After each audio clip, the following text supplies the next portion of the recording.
Alright, so yesterday we talked about me doing a million freaking reps of the hip flexor knee raises. And that's getting awfully inefficient, so I decided to start loading it up. Now, I have done this in the past with loading with kettlebells. I think it's the easiest way to do it. If you do the dumbbell, there's balancing issues. Kettlebells are natural teardrop type thing.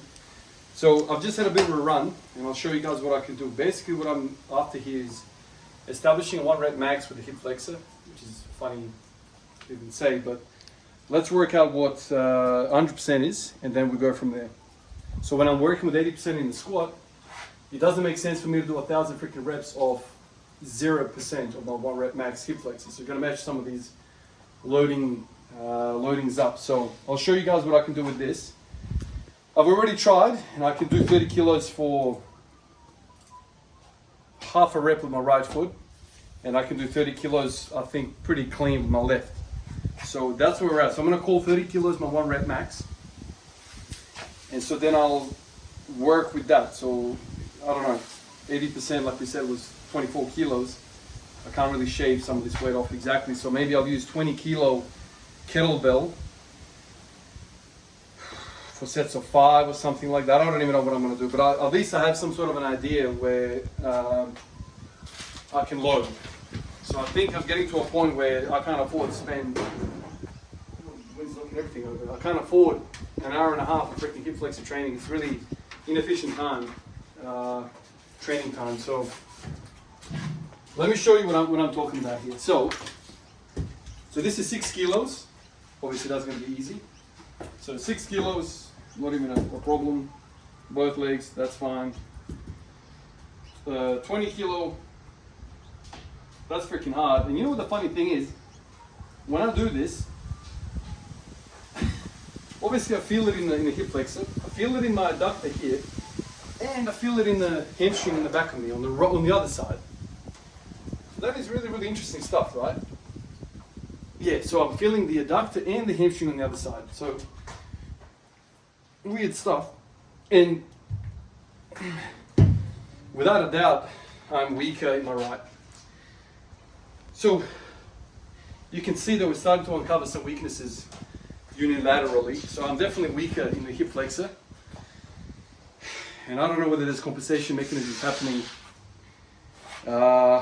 because of that unilateral weakness. Maybe my freaking QL on the left hand side and my hamstring left hand side is trying to compensate for the hip flexor. She gets awfully complicated. So this is where if you're working with 850 reps of little weight, you're never going to uncover some of these weaknesses because you're working with such low intensity that you can't really assess anything.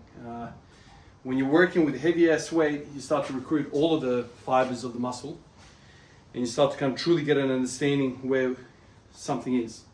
So, a bit fatigued now, but I'll show you the 30 kilos. Now this is really, really heavy. When I picked this up with my hand, carried it from here, I thought to myself, there's no way in hell I'm going to pick this up, but surprisingly you can. However, my tibialis anterior is not strong enough, so I've got this strap. Now it's not the monkey feet that we're accustomed to seeing online, you know, that special freaking tool, but it's something that is going to allow my tibialis anterior not to be the weakest link in this whole thing. So, simplest thing you can imagine, I just freaking stick my foot through here, and then just something that can anchor it. I did it the wrong way. Let's do it this way. Just something that will allow the hip flexor to be the limiting factor and not the tibialis anterior. So basically this prevents the thing from rolling off my foot. It's going to hold up here. So this is 30 kilos.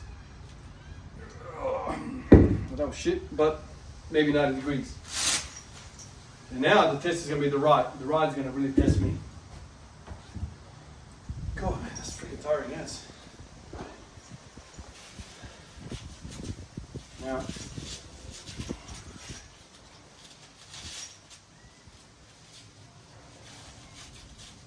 Now what have you guys said? Why don't you, what am I doing here, man? Why don't you just sprint? Isn't that like a really, really hamstring dominant exercise? It really is. You know, I've done a lot of sprinting in my time. I was actually quite quick in the basketball days, but sprinting is you can't just walk into sprinting. You can tear hamstrings, you can strain my quad like I did some 6-7 years ago. All right, so this is 30 kilos with the right. It's gonna be a lot worse than the other one. Jesus Christ. So anyway, you might seem the same left to right, but it feels a little bit funky when I do it with the right, that's for sure. So I think what I'm going to try now is I'm going to work up with the squat. I don't know, 140, 160, 170. Hopefully I can hit 170 for a bunch of doubles again. And in between those sets, I'm going to be getting in here and maybe doing the 24 sets of 5 or something like that, just so I can kind of work with relatively equal loadages compared to the squat. So let's do that. All right, so that's 10 doubles at 170 kilos, just like the other day that I did.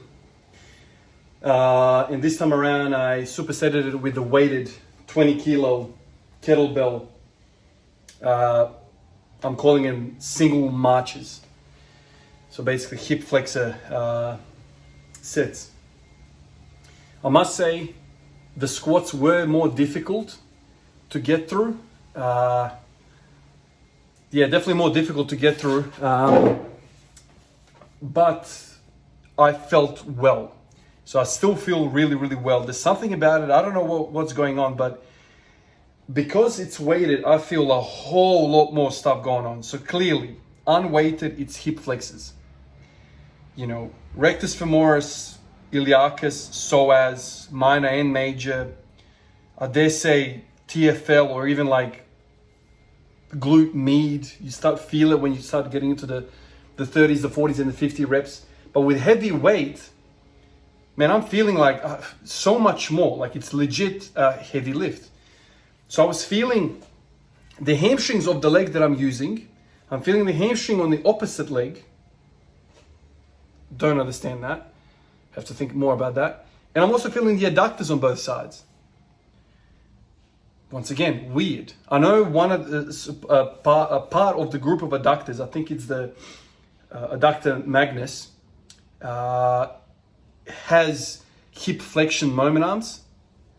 But this was like big contraction. So completely changes the movement. It just goes to show you how intensity has a huge impact of what the thing is doing.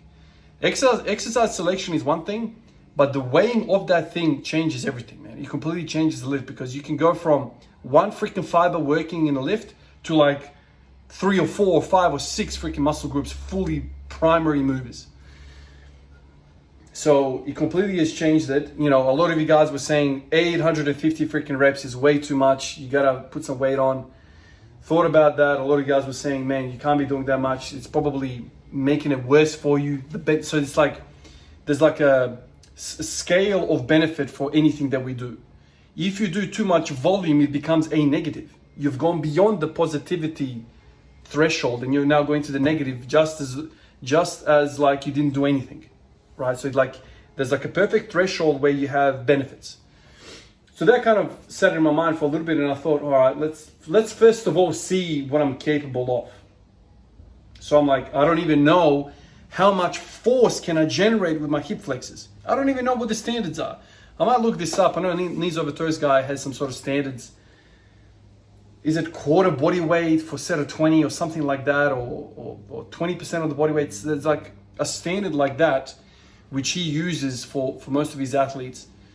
So 30 kilos for me is 30% of my body weight or thereabouts. And I can't even get one rep. So if you're telling me that I don't know if it's quarter body weight for a set of 20,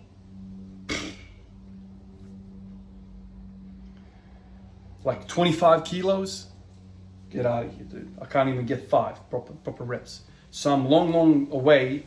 I'll look it up again. Like I say, I don't know what the standard is, but I reckon it's around that. So this could be like the thing that's driving the whole pain, instability, pelvis, anterior pelvic tilt, all that business. It could be driving the whole thing, but squats felt good, felt in my quads, felt in my glutes, felt really, really good.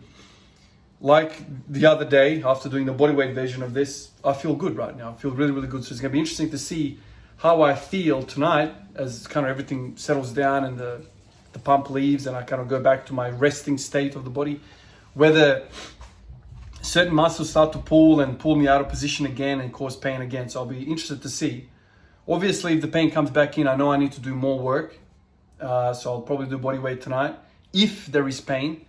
Because, I mean, guys, I've been down that path. I don't know if you have been down that path, but going to sleep with pain basically books in a shit sleep. And if you have shit sleep, you're going to wake up, you're going to have a shit day tomorrow as well. So it's like a compounding effect. So if I can do something, even if it's more work, to alleviate that pain so I can have a nice sleep, I'm all for it. There's no doubt about that. So it's interesting. I don't like, this whole hip flexor thing makes me think, like always, I'm sitting here thinking about it constantly. Okay, I know what the hip flexors, where they originate and where they insert, but why is their role so predominant in squats? And why would frequent squatting, like what I'm doing, why is that making the hip flexor hurt? Because it's an antagonist to the prime mover of the squat. So if you strengthen the antagonist, then the agonist has a better time doing its work. Something along those lines. I don't know. I just struggle with the idea that, okay, squats are one of the best glute exercises that exist. Okay, that's a fact. So you spend a lot of time squatting every single day, and the glutes get overpowered. All that work in the glutes gets overpowered by a weak structure on the other side of it and makes you go into an anterior pelvic tilt. Because if your glutes are truly strong, they will fight and extend your hips and you will be in a neutral or even in a posterior pelvic tilt. But what's happening with frequent squatting is that the more squatting that you do, the more anterior pelvic tilt that you have. So then I'm thinking to myself, so maybe the way I squat makes sense, high bar, maybe the rectus femoris of the squat is getting more stimulation than the glutes.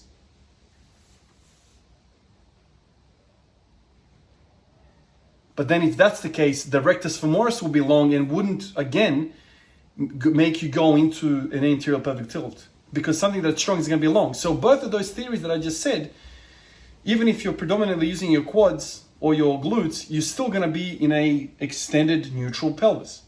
The only thing that I'm thinking now is maybe when you squat, the rectus femoris doesn't work as much as the other quads.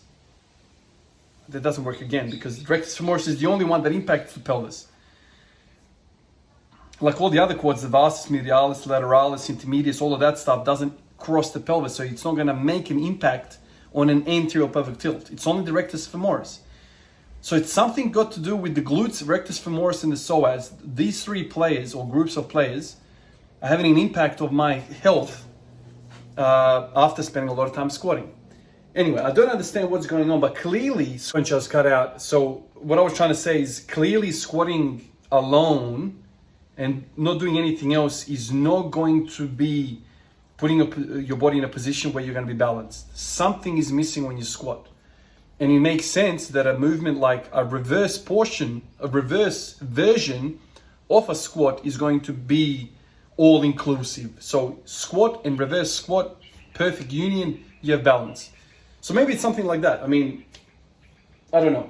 I went into squatting every day thinking, okay, this is by far the most holistic, best exercise humans can do. So if I do this all the time and that's all I do, my body's going to just get better equally.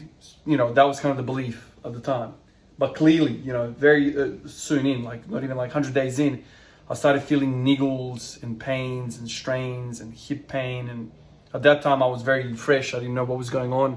So then I back off a little bit again, goes away, hit it again, pain again. And then I remember thinking to myself, maybe it's just normal DOMs. That's just normal DOMs. And then I was like, no, that feels weird. It doesn't feel like normal DOMs, like a bicep or a tricep or whatever. This feels odd.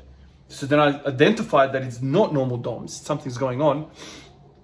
1400 days fast forward, you trial and error a billion things and you get disappointed a billion times. But through that journey, you start to pick up on certain things. Okay, so that kind of thing worked. This worked. okay, so what is the common denominator amongst all these things? And then, you know, analyzing that data, processing those thoughts is difficult. Man, I've got a whole list of things that I can say that have worked. I can go back into the journal and like pull all those things apart and you know, jot them down. And maybe they all come back to a certain degree of hip flexor stimulation. So something that has some sort of resemblance of a hip flexor activation gives me benefit. And there's many things, obviously, it's a hip flexor. So maybe there's that. But when you do direct work for the hip flexor, boom. Your whole freaking ECG, your whole EEG, like all of your senses in your body just light up. The radar lights up. Oh my God, there's a lot of positivity coming from. It's like a strong signal coming from this exercise. Okay, all the other exercises is like a little ding here, there. Oh, we're getting closer and closer. This phone, what's going on with this phone, man? We're getting closer and closer and closer. It's like bit, hotter and hotter and hotter, colder and colder and colder and hotter. And then eventually you get to something, it's like, boom. You are right in front of this fire. This is something. And that's what I feel like with this. This gives me by far the most benefit. And so I think it's a hip flexor thing. Period. So now let's progress this stuff. Let's progress it. Let's get to 20 kilos for a set of 10, then a set of 15, a set of 20. Let's try and get the hip flexors going. And maybe that's going to unlock this instability, unlock some power within me, and then I can start progressing again. I mean, that's my hope. That is really my hope, but who knows? I have to let it run for a couple of weeks, couple of months, see what's going on. As long as I'm pain-free, I'm doing it forever. I get criticized all the time, Ivan, you never stick around with anything. I don't stick around with anything because pain, man. Pain. When pain slaps you in the face, you're not going to be like, oh yeah, I'll stick with it for another month. No! I've been in pain for years, man. I don't want to do this shit. I don't care. This is shit. I'm staying away from it. Find something else. So, but this feels very, very, very good. I don't want to spoil it and say this is it, blah, blah, blah, blah. No. Let's ride with it. And I'm going to do it every time I squat. And let's see what happens. I hope deep down in my heart that this is the solution to all my troubles. If that is the case, shit. I feel like I want to celebrate by not doing any other freaking exercise ever again other than these two things. Squat and then do the single marching with the freaking weight, and that's it. That is Ivan, that is true happiness. All this other stuff, whatever. It's all on top of, it's the cherry on top. The benching, the deadlifting, or whatever, all that. That's how much I'm driven by squatting, and it's just most enjoyment. So, you know, if squatting goes well, I have willpower to do bench pressing, bicep curls. That's like the foundation of my existence when it comes to training. So that's what motivating me. So when I have a really good session in the gym in squats, it flows onto everything else. Anyway, guys, like always, appreciate you guys, and I'll catch you in the next one. Peace out.